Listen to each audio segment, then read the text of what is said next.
we'll start with the positioning of the goal umpires. Obviously, that's a bit of an issue after the weekend. Will you tinker with that at all? It's always worth reviewing those sorts of things, but I hear that it's something that's been introduced in the last 4 or 5 years. Straddling for the goal umpires has been around for probably 40 or 50 years. It's been around a long, long time, and they do that because they want to try and adjudicate accurately touch balls on the line. So if they're not on the line, people are going to say, why aren't they on the line? If they are on the line, they run the risk of getting hit a few times, and that's exactly what happened on the weekend. Obviously, in that Richmond game, that goal was deemed to have not crossed over the line. Correct. Because it hit the goal umpire. How confident was he that it didn't cross the line? Oh, he's extremely confident, and that's the reason why they didn't call for a score review, because the goal umpire knew exactly where it hit him and where he was in relation to the line.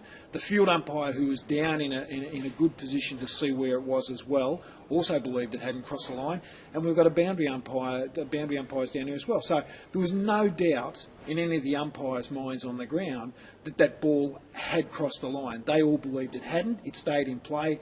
It was rushed through, so a point was given. So they were very comfortable about that. Out of the box, possibly one of our score review people could have said, well, this is an interesting one. It's quite close. Let's have a look. But they've only got a short period of time to make up their mind on that as well. And it was one of those ones, had they called for a review, it might have been able to clear it up and confirm that the ball hadn't crossed the line. But all the umpires on the ground certainly believe that the ball stayed in play. And as we know, if a ball hits an umpire, the ball's still alive and it's still play on from that situation.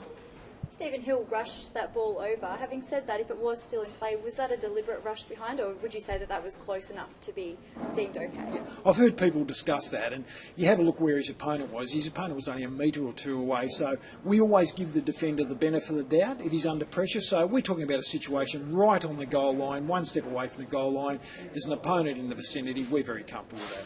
The forceful contact below the knees is still, people are still getting used to that. There was one on the weekend, the Ballantyne versus Cochin incident. What did you make of that? Yeah, well, I think a lot of people thought the free kick was for the initial high contact, where it was incidental contact with two players simultaneously going for the ball. So that was play on. The next free kick, the free kick occurred when Cochin sort of got to his feet. He was still in a crouch position, so he certainly wasn't upright or standing, but then he dived and lunged at the football and made contact with his opponent below the knees. So we're comfortable with that was contact below the knees. Had Cochin already been on the ground or laying on the ground and reached out, that's a different situation, but he sort of got to his feet a little bit and then lunged again and made contact below the knees. And look, in that situation, he was probably unlucky that he was on the ground at the time and then got up a little bit, but we're comfortable it was contact below the knees. A lot of people are still a bit unsure about the rule. Today, Glenn Archer and Paul Kelly have come out and said that they're not a fan of it. I mean, do you have anything to say to them?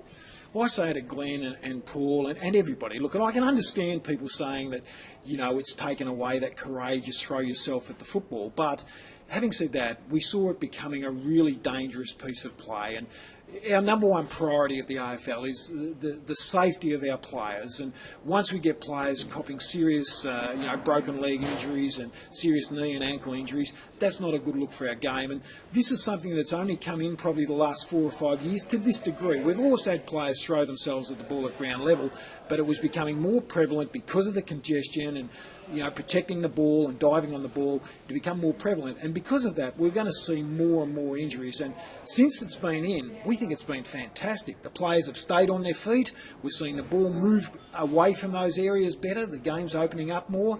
We're not seeing as many field bounces, not as many packs. And we're seeing pure football. I mean, the game was never about players throwing themselves along the ground at the ball. It was about, the skill of the game and what have you. So, look, we think it's worked really well. Certainly a safer environment for the players, and that's the most important thing. The Sydney-St Kilda game, Scott Waters came out of there saying that perhaps the Sydney Swans defenders were blocking off the ball a little too much. And what do you give a directive to the umpires to have a look out for that sort of thing? Well, interestingly, our umpires coaches, use terms with our umpires like head on a swivel, scanning the field, looking back, looking forward, looking for that sort of stuff all the time. And look, we pay a lot of those free kicks. There's been a lot protected in recent times, but it's just an area we need to continue to be really diligent in and make sure that where players are blocking well off the ball, that, umpires are looking for that and paying it. And, I know in the last couple of weeks, the coaches have been showing examples of that to our umpires. So really interesting, Scotty's comments about that, and it's something that we're aware of and need to remain diligent with. In the other Anzac Day clash, there was a free kick against Ben Reid for a push in the back against Tom Bellchambers. It resulted in a goal. What did you make of that on the replay? Yeah, it wasn't a push in the back, it was a push. And again, a lot of people don't quite understand. The rule says you cannot push, bump, block or hold in a marking or ruck contest. Now in this case, Ben clearly pushes. Now whether it wasn't in the back, but you can't push in the side, you can't push in the chest, you can't push in any part of their body in a marking contest where we're talking about two actions. And this was an action where Ben used his hands, pushed someone out of the play, then went back and took the ball. So we see that paid a lot. So, you know, I think people were confused that it wasn't hands in the back or push in the back, but you're not allowed to push in a marking contest. There was also a bit of confusion in the Cats and the Dogs game. It appeared that Patrick Vez Premier was given a free kick. Andrew Mackey picked it up and played on, and the play was allowed to go on. Was that an error, or was that a miscommunication by the umpire? It was both. It was an error and it was miscommunication. I mean, we can clearly see that Mackey kicked the ball out, so the umpires all knew that it had gone out on the full. I think our boundary umpire had thought one thing and our field umpire had thought another, and it was just a lack of communication from that point. Gone out on the full, let's make sure who we know it's gone out of, and it was quite clear that it had gone out of Mackey. So unfortunately that was an error by the umpires on that occasion. I need to ask about Jordan Bannister and how he's coping, obviously, with the tragic news about his brother.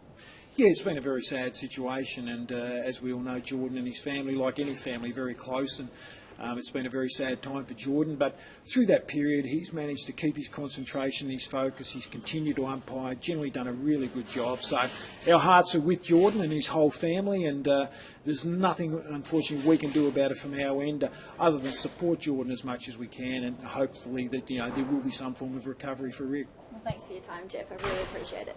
Thank you.